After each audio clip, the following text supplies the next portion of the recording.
Assalomu alaykum barchaga. Biroz tanaffusdan keyin mana biz yana qaytdik.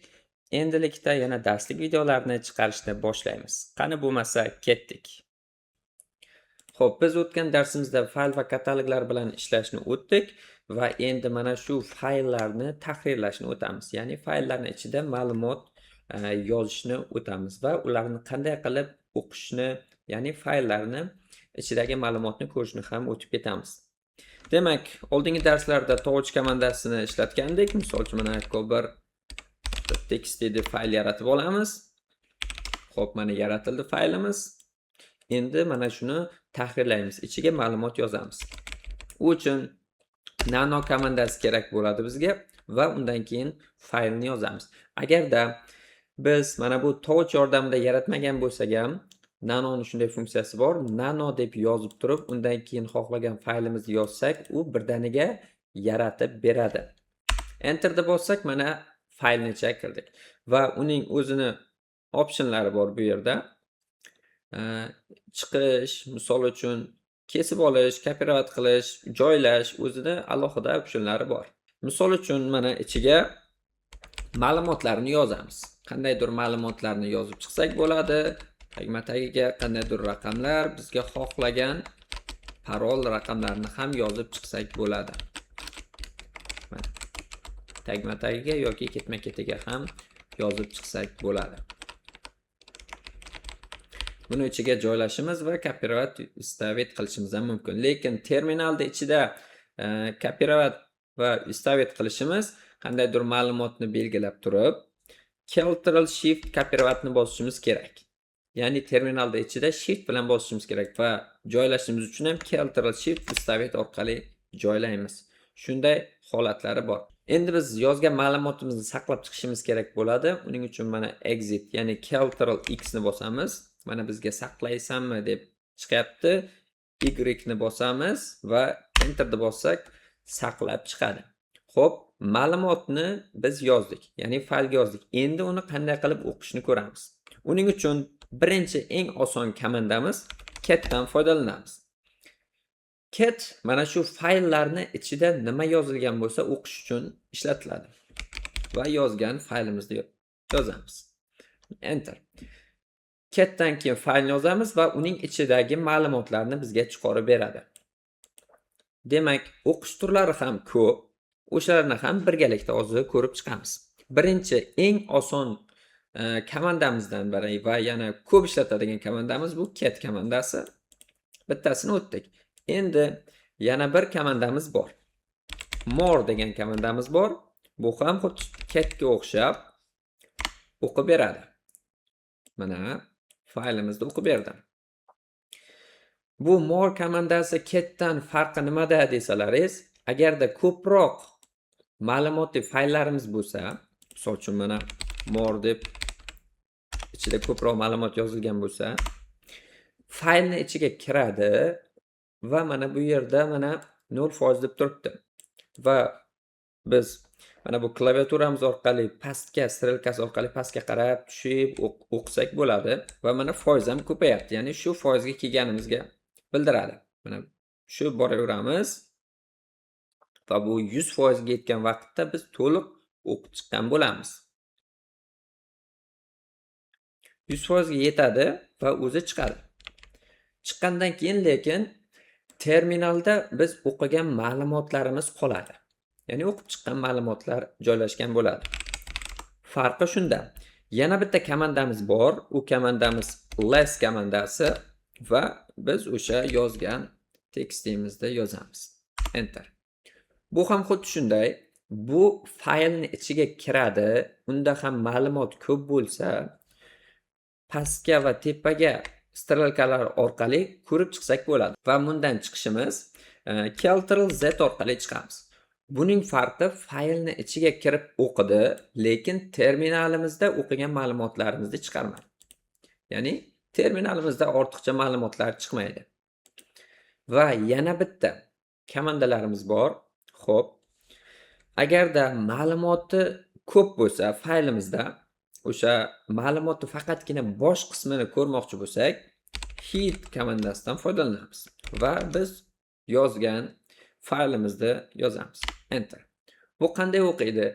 Bizni faylimizdan boshidan 10 ta qatorini o'qib beradi. 1, 2, 3, 4, 5, 6, 7, 8, 9, 10. Ya'ni hit bosh degani mana shu faylimizni boshidan 10 ta qatorini o'qib berdi.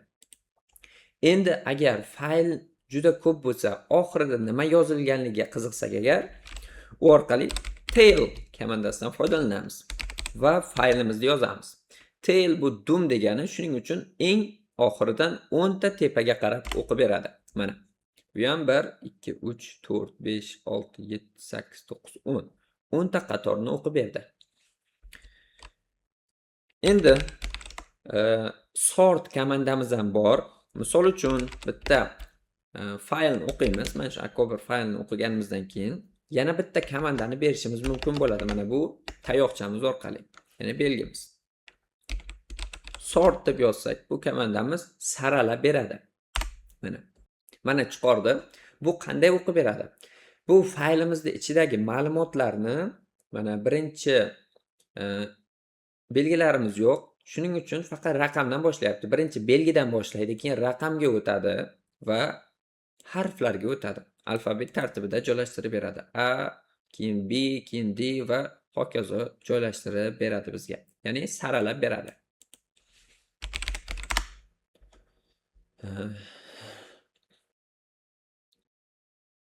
Endi biz mana fayllarni tahrirlash mavzusini o'tdik, ya'ni nano komandasini va undan keyin shu nimamizga bog'liq, ya'ni cat komandamiz bizga tushuntirib berishyapti. Endi mana shu mavzumizga bog'liq esa tarkibni filtrlash mavzusi. Ya'ni faylni yaratganimizdan keyin va uni o'qishimiz ham kerak. Ichiga ma'lumot yozganimizdan keyin o'qishimiz kerak. Va o'qish mavzusi bu tarkibni filtrlash mavzusi bilan bir xil.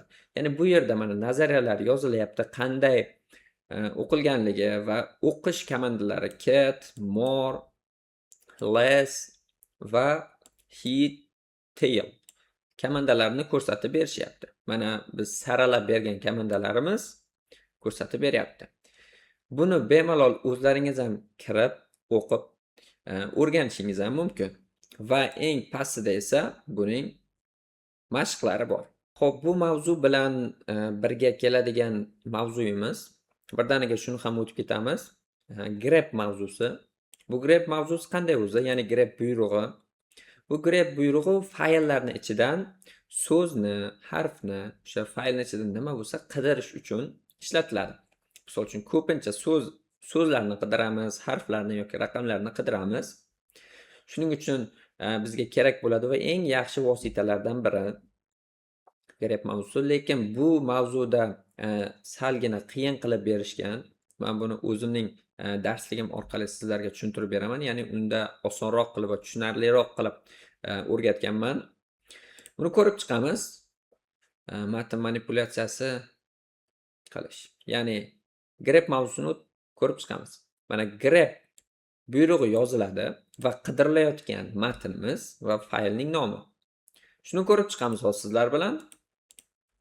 Xo'p. Mana grep buyrug'i va qo'sh tirnoq ochiladi.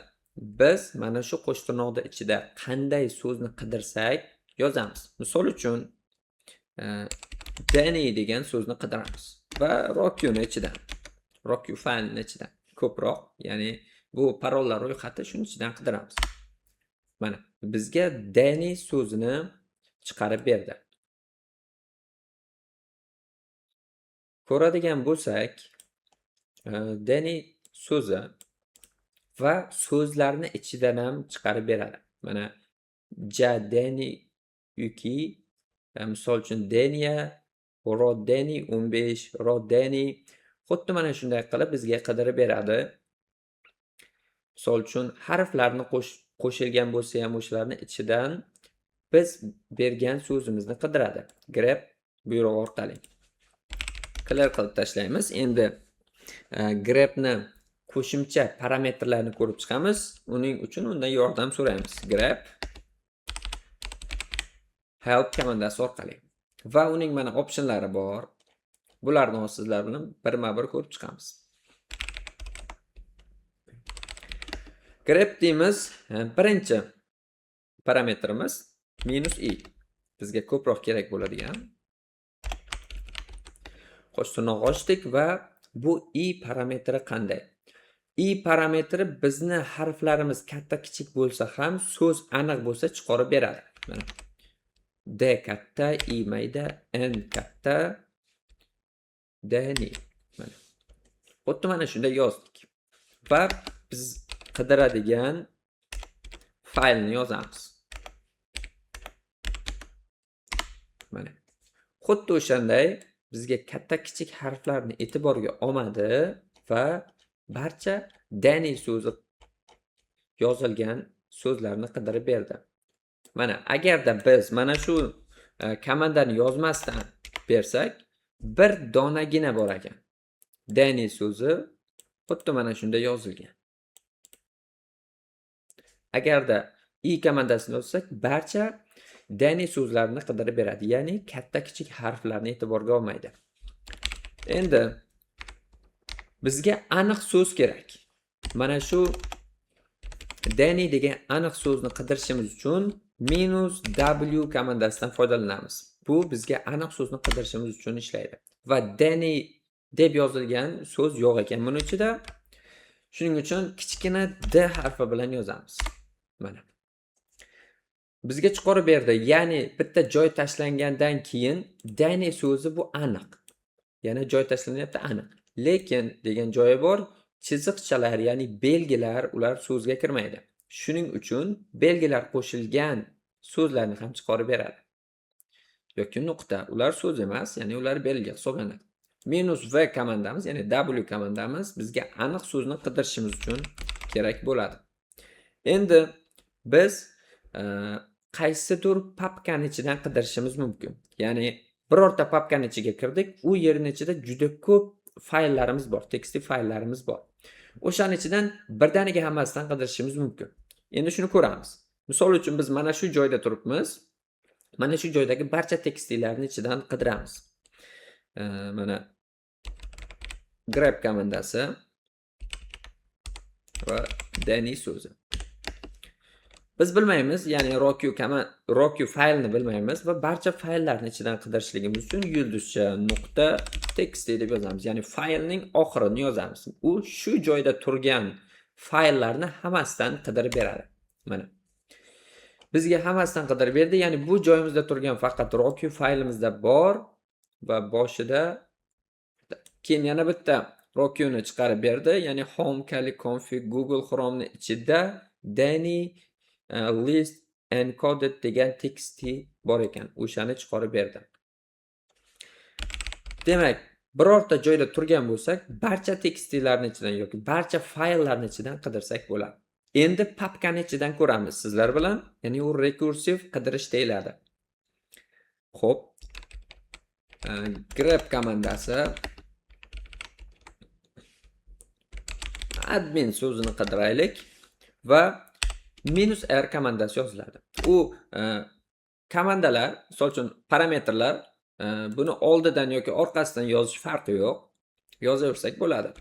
Misol uchun downloads degan papkani ichidan qidiramiz. Ya'ni bu bitta papkaga yo'naltiramiz va o'sha papkani ichidan barchasini qidirib ber deymiz. Enter. Xo'p, bu izlayapti hozir. Agar bor bo'lsa chiqarib beradi, yo'q bo'lsa chiqarmaydi.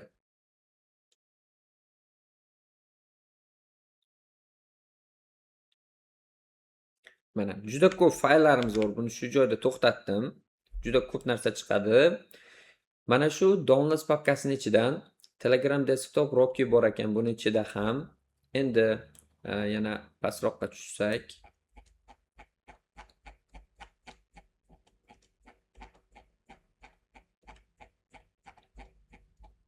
Xo'p, bu yerda juda ko'p ma'lumotlarimiz bu. Downloads Telegram desktop pen 300 va HTML ni ichida bor ekan, admin degan so'z, ya'ni administrator so'zini ichidan chiqarib beryapti va yana pen 300 ni ichidan bizga chiqarib beryapti va shuning ichida ham bor. Endi agarda bizga satri, ya'ni nechinchi tartib raqamda joylashgani bo'yicha qidirsak ham bo'ladi. Mana grep admin so'zi va minus n komandasi nomeri orqali va biz qidirayotgan fayl mana. Demak, misol uchun 56 admin 1 so'zi 12.140.027 raqamda turibdi. Yoki misol uchun mana bu raqamli admin 13.492.021 raqamda turibdi. Biz mana shu satr bo'yicha ham qidirsak bo'ladi. Minus n komandasi orqali. L komandasi nima uchun kerak bizga?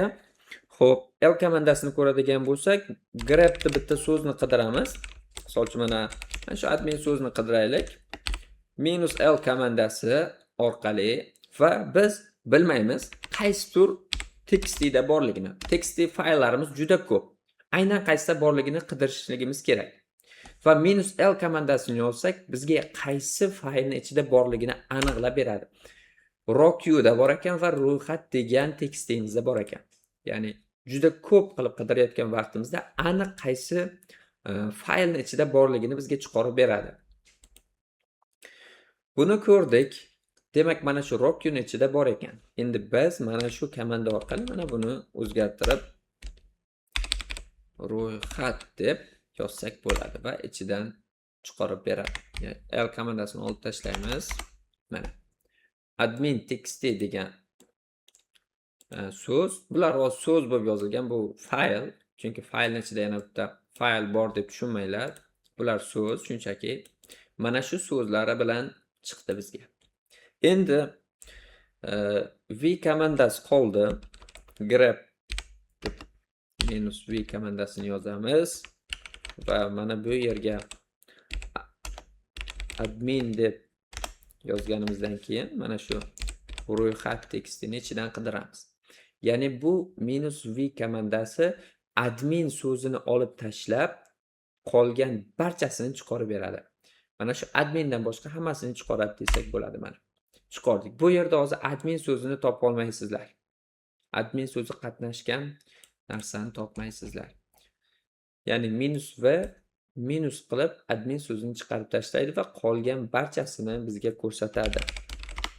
Demak, sizlar bilan mana shu komandalarni ko'rdik. Endi xo'p, bu mavzuda ham ko'rsatilgan, lekin ko'pgina qo'shimchalarni ham qo'shib qo'yishgan. Ya'ni bu orqali ham unchalik ko'p qidirmaymiz. Men ko'rsatgan orqali qidirsangiz yaxshiroq. Buni ham ko'rib chiqsangiz bo'ladi, lekin buni yodlab qolish yoki eslab qolish qiyinroq bo'ladi. Ya'ni ikki nuqtalarni olib tashlab yoki bitta stolbek, ya'ni tartib raqam bo'yicha yoki bo'lmasa jadvali bo'yicha qilib chiqib qidirsak ham bo'ladi. Demak, bu mavzuyimizni oxirida savollari bor. Ko'rsangiz bo'ladi, buni boya aytib o'tdim. Ya'ni biz IP manzilni olib, keyin mana shu virtual mashinaga joylab, u mashinaga kirganimizdan so'ng mana shu savollarni ishlab chiqsak bo'ladi. Bularni ishlab chiqing. Agarda savollarda qiynalayotgan bo'lsangiz, kommentariyada yozib qoldirsangiz, men uni yechishga yordam beraman. Shu bilan birga bu mavzuyimiz ham tugadi. Ya'ni sizlar bilan fayllarni tahrirlash, ya'ni fayllarning ichida ma'lumot yozish va ma'lumotlarni qanday qilib o'qish turlarini ko'rdik. Ya'ni nano komandasini o'tdik, cat komandasini o'tdik, more komandasi, sort, list va hit, tail komandalarini o'tdik va oxirida grep mavzusini ham o'tib ketdik sizlar bilan. Bizga eng kerakli bo'ladigan Linuxdagi mana shu komandalar bo'ladi. Bularni yaxshilab o'rganib chiqasiz degan umiddaman. Agarda yana qo'shimcha savollaringiz bo'lsa, bemalol yozishlaringiz mumkin. Darsimiz ham o'z nihoyasiga yetdi. Videomiz yoqqan bo'lsa, like bosish va obuna bo'lish esdan chiqmasin. Sizlar uchun mana shu mavzuyimizga doir qo'llanma yaratib qo'ydim. Uni Telegram kanalimizdan olishingiz mumkin. Silkasini video opsiyasida joylashtiraman.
Darsimiz ham o'z nihoyasiga yetdi.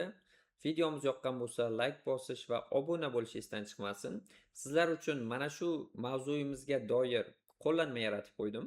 Uni Telegram kanalimizdan olishingiz mumkin. Silkasini video opsiyasida joylashtiraman. Demak, do'stlar, darsimiz ham o'z nihoyasiga yetdi. Videomiz manfaatli bo'lgan bo'lsa, like bosish va obuna bo'lish esdan chiqmasin. Sizlar uchun mana shu mavzuga doir kichikroq qo'llanma yaratib qo'ydim.